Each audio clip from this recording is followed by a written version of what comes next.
saja sebagai pengelola museum menjadi kewajiban kami untuk menyelamatkan bangunan museum, di mana bangunan ini setelah dilakukan penelitian oleh PDA, Pusat Dokumentasi Arsitektur, telah ditemukan banyak terjadi pelapukan pada material kayu pada bangunan.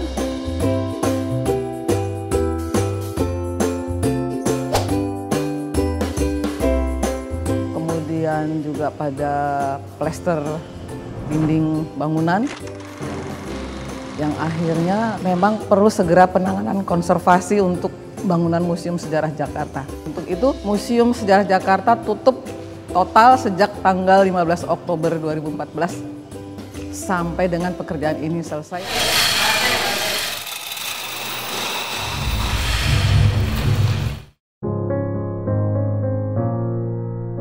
Penugasan yang saya terima, kita ada beberapa zona di museum, beberapa bagian ini ada bagian-bagian yang berbeda-beda yang harus diselesaikan.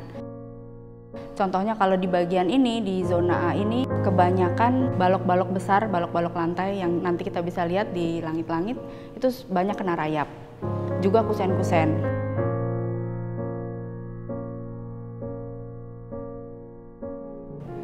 Kemudian untuk bagian luarnya, bagian cat itu banyak yang dikelupas karena kondisi waktu akan dimulai itu memang catnya sudah belang-belang, jadi warna udah nggak sama. Jadi ada pengelupasan cat juga, kemudian ada pengerokan plesteran sampai menemukan bata yang lembab. Pekerjaan penyelesaiannya adalah melapis kembali sampai cat yang bagus kembali gitu. Untuk di beberapa zona yang lain banyak pekerjaan mechanical electrical, instalasi untuk lighting, dan juga instalasi building automation system. Itu nantinya untuk rencana jangka panjang tahun depannya akan digunakan untuk memfasilitasi kebutuhan ruang tata pamer. Kemudian ada zona B dan E, itu adalah dulunya kantor UPK Kota Tua. Gedungnya sendiri sempat dijadikan kafe, jadi di bagian zona B dan E kita mengembalikan arsitekturnya ke arsitektur aslinya. Jadi bagian-bagian yang tidak sesuai dengan era pembangunan gedung ini kita buang dan kita kembalikan. Yang kena rayap sama seperti di sini diganti.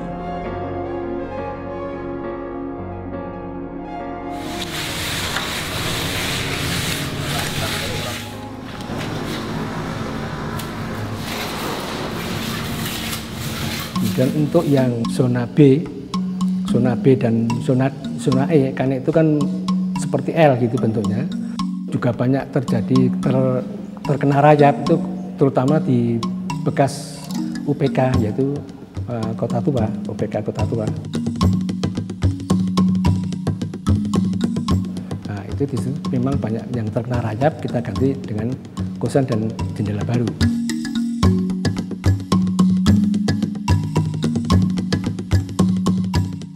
Engsel-engsel pun demikian.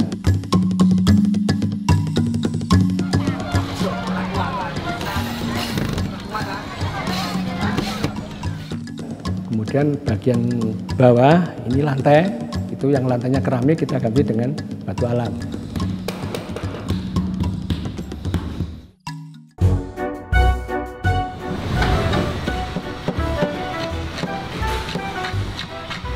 Kemudian di zona D ada penggantian plafon dan reng dan kaso di bagian atap yang juga sebagian besar karena kena rayap.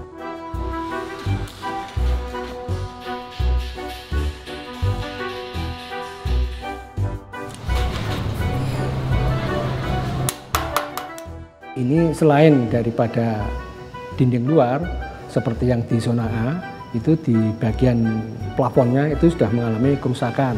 Itu karena kebocoran lama, itu kemudian kita ganti dengan papan jati tebal 4 cm. Itu di bagian teras dan di bagian dalam gedung.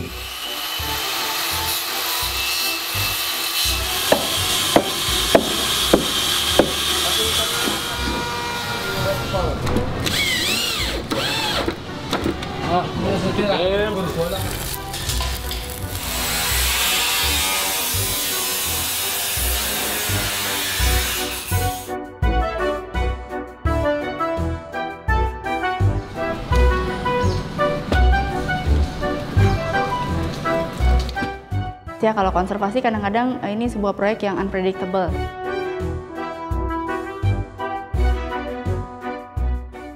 Waktu itu yang kelihatan adalah hanya cat yang sepertinya nggak rata dan bergelembung-bergelembung. Jadi keputusan awal adalah hanya mengelupaskan cat saja gitu, karena kita rencananya hanya mengecat ulang. Ketika sudah dikelupas catnya, ternyata di bagian aciannya kita temukan bahwa banyak spot-spot kelembaban. Spot lembab itulah yang menyebabkan catnya nggak rata warnanya.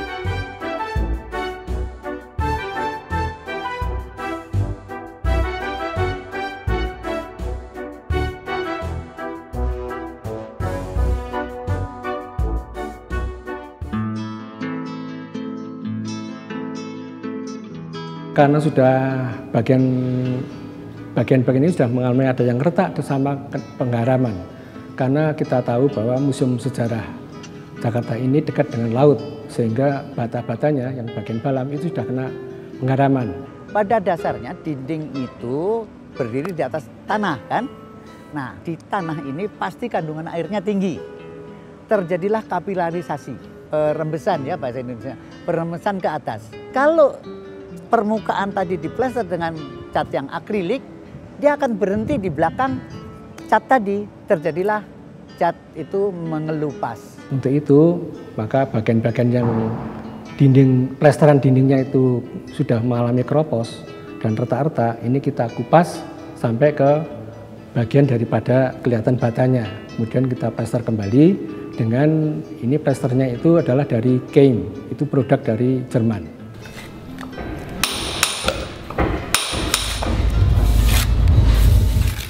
Dan kita kasih anti penggaraman.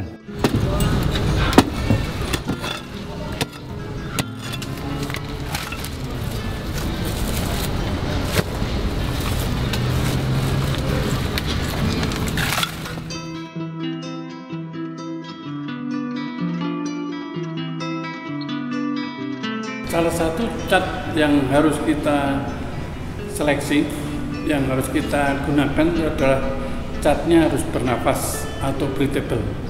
Jadi kalau bernafas itu tidak akan berbahaya. Kalau catnya tidak bernafas, nanti akan terjadi akumulasi endapan kristal-kristal garam di bawah lapisan cat itu. Karena kering lembab terus akan mendesak lapisan cat sehingga terjadi pengelupasan. Oleh karena itu, salah satu persyaratan utama dari cat yang kita gunakan harus punya sifat bisa bernafas atau yang secara teknis dikenal dengan istilah breathable painting. Jadi semua bahan yang kita lakukan, yang kita adakan, kita buat mock-up dulu, kita mock-up dan kita bicarakan secara teknis dari persyaratan teknis yang ada dan itu telah memenuhi syarat, itu baru kita approve dan untuk digunakan di lapangan. Kendala utama yang dihadapi dalam konservasi di tahun 2014 ini yang merupakan tahap ketiga, terutama dengan ketersediaan bahan. Jadi ini bahan-bahan itu dengan alokasi waktu yang ada. Ini kita berpacu dengan waktu, karena waktu yang tersedia itu hanya kurang dari 3 bulan. Sementara juga bahan ketersediaan bahan-bahan kan harus nyari ada yang di Blora, terutama kayu, juga catnya dari Jerman. Segala itu kan juga perlu waktu dengan pengaturan waktu sendiri. Jadi terutama kayu, karena kayu juga merupakan komponen yang utama, yang banyak kita ganti, yang sampai sekarang ini sekitar 42,45 itu 42,45 meter kubik kayu yang dibutuhkan. Kita survei apakah kayunya memenuhi persyaratan atau tidak. Dalam hal ini dalam arti dari sisi kekeringan, dari sisi kekerasan, dari sisi kualitasnya, dan juga dari sisi jumlah yang ada. Jadi ternyata kita lakukan survei di dalam Lurah dan itu ada satu tempat yang cukup bagus, artinya dari sisi ketersediaan bahan kayu dan kualitas kayu itu cukup memenuhi syarat, jadi dari kelas 1. Nanti kan mereka mengirimkan sudah dalam bentuk desain sesuai dengan kita minta. Setelah dikirim sampai di sini, kita adakan pengecekan lagi apakah ada bagian-bagian komponen kayu yang mengalami cacat atau tidak. Kalau tidak, bisa kita approve. Tapi kalau masih ada yang cacat, maka kita minta untuk diganti.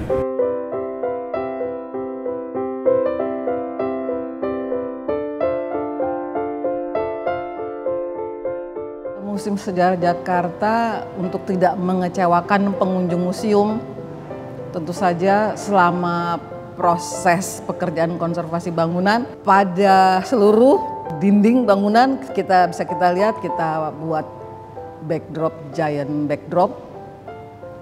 Dan ini mungkin pertama kali ya untuk museum, bangunan museum dikonservasi kemudian ditutup secara rapih dengan giant backdrop.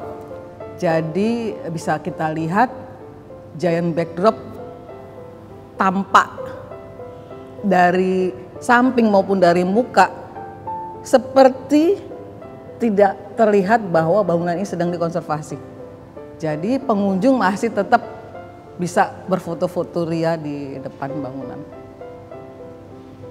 Ya, jadi selain aman buat pengunjung, itu ternyata memberikan tampilan yang baik, rapih, dan terbukti saat ini banyak kegiatan event-event yang diselenggarakan di Taman Fathahillah tidak terganggu dengan pekerjaan renovasi atau konservasi museum. Ini salah satu persyaratan yang harus dipenuhi dalam perawatan bangunan. Satu proyek bangunan itu harus dilindungi terhadap pengaruh publik. Jadi supaya publik tidak bisa langsung menyentuh atau tidak bisa langsung masuk dalam bangunan, supaya tidak terganggu, pekerjaan juga tidak terganggu. Itu dibuat semacam yang pelindung, jadi yang sifatnya itu di luar bangunan, tidak melekat pada bangunan. Kalau misalnya pada proyek-proyek biasa itu dibuat pagar keliling, sehingga orang yang bekerja di dalamnya tidak terganggu dan orang yang lewat juga tidak terganggu.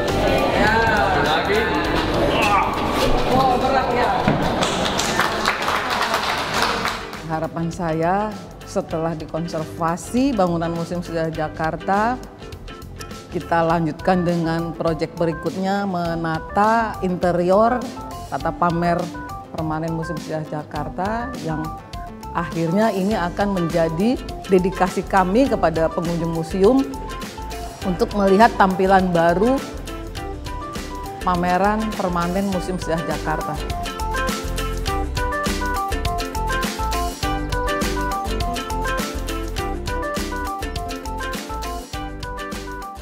Jadi kita harapkan nanti setelah proyek konservasi ini selesai, perawatan tetap dilakukan untuk menanggulangi permasalahan-permasalahan agar tidak terakumulasi tahu-tahu sudah rusak, itu tidak. Tapi perawatan periodik itu menjadi bagian dan persyaratan penting yang harus dilakukan oleh pemilik bangunan ini.